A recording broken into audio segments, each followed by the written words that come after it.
क्या हुआ? आपने ये सोचा कि ये कुछ बोल नहीं रही है? हेलो, नमस्ते, सत श्री अकाल, ओम शांति आप सभी को। मेरे ना बोलने में आप लोगों ने बहुत सारी राय बना ली होगी। शायद वीडियो में आवाज़ नहीं आ रही, या बहुत सारी चीज़ें आपने सोच ली होगी मैं भी ख़राब है, या डालना भूल गई, या रिकॉर्डिंग नहीं करी, या वॉइस ही रिकॉर्ड नहीं किया। नहीं, ऐसा कुछ नहीं है।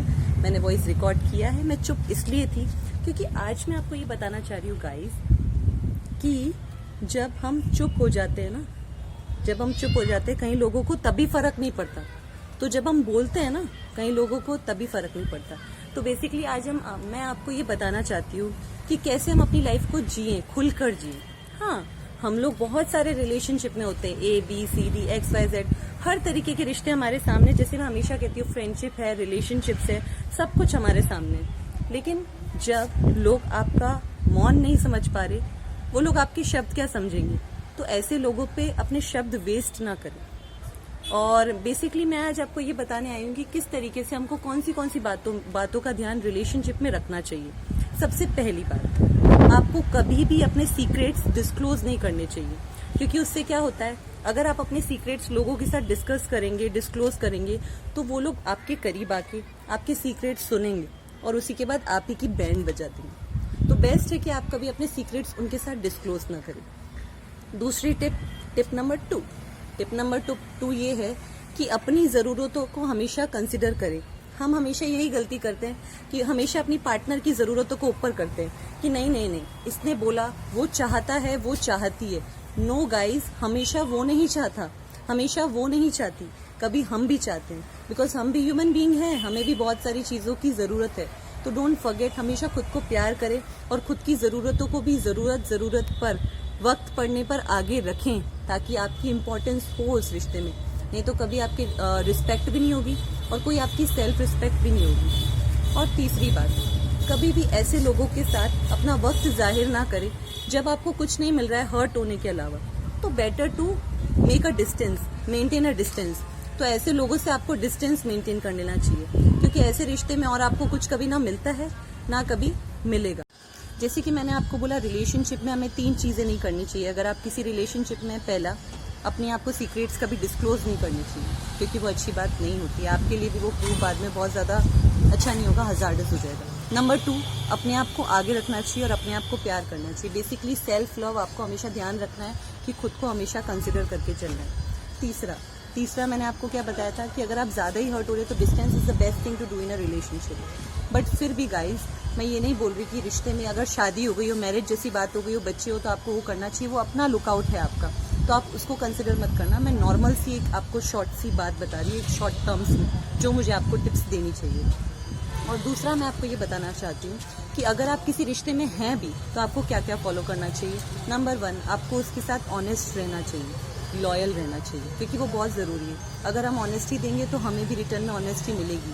और दूसरी बात गाइस, अगर आप ऑनेस्ट नहीं भी हो ना, कोई नहीं देख रहा दुनिया में, बट वो देख रहा है, तो वो बाद में रिटर्न मिलना ही है। तो ऐसा दो भी मत जो वापस मिले, क्योंकि हम कभी वो चीज़ चाहते नहीं। क्योंकि हम जब अपना ही स्वाद चखते हैं ना अपनी ही गलतियों का, तो बहुत बेटर होती है। दूसरी चीज़, ऑनेस्ट लॉयल आपको रहना चाहिए।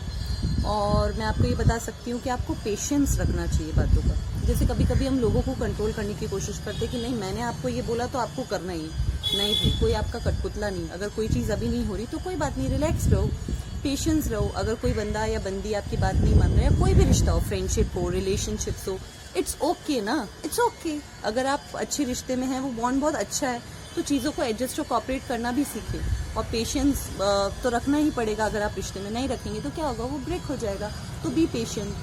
और तीसरी चीज़ ये थी कि आपको अपना एटीट्यूड और ईगो साइड में रखना चाहिए। चाहे कोई भी रिश्ता हो, हमारा रिश्ता हमारे पेरेंट्स से हो, फ्रेंड्स से हो, रिलेटिव से हो, कजन से हो, किसी से भी हो, ईगो हमेशा साइड में रखना चाहिए। क्योंकि जब रिश्ते में ईगो और एटीट्यूड आने लग जाता है, तब वो रिश्ता ज़्यादा नहीं टिकता। वो होता है ना, वो खटारा गाड़ी की तरह, कभी इधर चलता है, कभी उधर चलता है, कभी उधर ठुकता है, तो वो होता रहता है। और रही बात कि मैं आपसे रिलेशनशिप्स की बात इसीलिए करती हूँ क्योंकि मुझे ये लगता है कि आजकल हम सब कोई ना कोई रिश्तों में फंसे हुए हैं। कोई किसी रिश्ते में फंसा हुआ है, कोई किसी रिश्ते में फंसा हुआ है। तो मुझे लगता है कि आपको इन टिप्स की ज़रूरत है।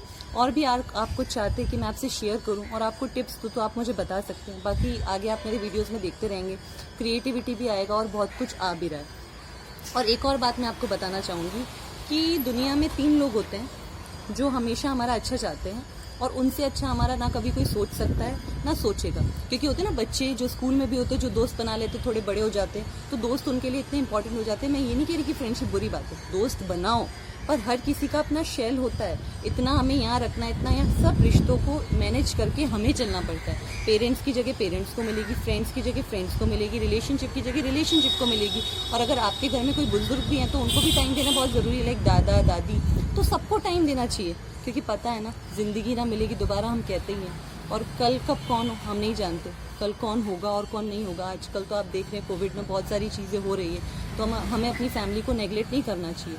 क्योंकि आपने देखा है दुनिया में भले से आपने कितने भी रिश्ते बनाए, लेकिन जब कोविड का टाइम था तो हम सब अपने परिवार के साथ थे, और इतने हार्श टाइम में जो हमारे साथ था वो हमारा फैमिली था। तो don't forgive your family, because family is is the biggest treasure in life, so you must not forget them. And one more thing जो मैं आपको ये बोल रही थी कि 3 लोग होते हैं जो हमारा हमेशा अच्छा चाहते हैं। सबसे पहले होते हैं, सबसे पहला गॉड। जिस भी गॉड को आप मानते हैं वो कभी अपने बच्चों के साथ बुरा नहीं करते, तो उनसे कभी नाराज मत होना, उनके लिए सारे ही बच्चे बराबर हैं। नंबर टू है हमारे पेरेंट्स, जो जितना भी हमें रोकते हैं टोकते हैं वो हमारी भलाई के लिए रोकते हैं। क्योंकि दुनिया में बहुत सी चीज़ें हो रही है, वो डरते हैं यार कि कहीं कुछ हमारे बच्चों के साथ गलत नहीं हो जाए। कभी खुद पेरेंट्स बनना, तब पता चलेगा कि क्या बीतती है पेरेंट्स पे जब बच्चे नहीं मानते बात। तो सबसे ज़्यादा प्रॉब्लम आप ही को होगी, और अभी आप ही लोग बात नहीं मानते। काफ़ी सारे लोग हैं जो मेरी बात से अग्री करेंगे। और तीसरा हमारा गुरु। कोई भी गुरु हो, कोई टीचर हो, कोई से भी गुरु आपने की हो, गुरु कभी भी अपने बच्चों का बुरा नहीं चाहेंगे। बेसिकली गुरु में टीचर ही आते हैं, इसलिए तो हम कंफ्यूज हो जाते हैं कि गुरु के पैर छुएं या भगवान के, तो हम इतना कंफ्यूज हो जाते हैं। क्योंकि गुरु हमेशा हमको सही डायरेक्शन देते लाइफ में, तो वो आपसे कभी ईर्ष्या नहीं कर सकते, वो भी आपका हमेशा ही अच्छा चाहेंगे। तो ये टिप्स को आप फॉलो करते रहिए, आपको रिलेशनशिप्स में बहुत हेल्प होगी। और दूसरी बात गाइज, मैं भी आप ही लोगों की तरह हूँ, जब मेरे मन में जो आता है ना मैं बोल देती हूँ। ऐसा नहीं है कि मैं पहले से सब कुछ तैयार करती हूँ या मेरी स्क्रिप्ट रिटर्न होती है, नहीं, जो मेरे मन में आता है मैं बोलती रहती हूँ। क्लिप्स में उसको ले लेती हूँ, फिर एक ही वीडियो करके आप लोग को दिखा देती हूँ। और अगर आप और भी कुछ जानना चाहते हैं अपनी लाइफ के बारे में, कोई प्रॉब्लम हो, कोई टिप्स आपको चाहिए, आप मुझसे चाहते हैं, तो आप कमेंट सेक्शन में लिख सकते हैं। और कोई बात ऐसी हो जो आपको अच्छी नहीं लगती या आप चाहते हैं कि मैं चेंज करूँ, तो वो भी आप लिख सकते हैं। क्योंकि आप भी मेरी फैमिली, मैंने कहा ना, be the part of my family. और फैमिली में कैसे होता है कि हम लोग मतलब बेझिझक बोल देते हैं, ठीक है। तो आप भी बेझिझक अपनी अंदर की बातें या अपनी फीलिंग्स मुझसे शेयर कर सकते हैं। डेफिनेटली अगर मैं कुछ कर पाऊंगी या आपको कुछ शेयर कर पाऊंगी तो मैं करूंगी। और प्लीज़ मेरे साथ बने रहिए, देखते रहिए, और stay simple, stay true, but हाँ, कीप स्माइलिंग फॉर एवर। ओम शांति।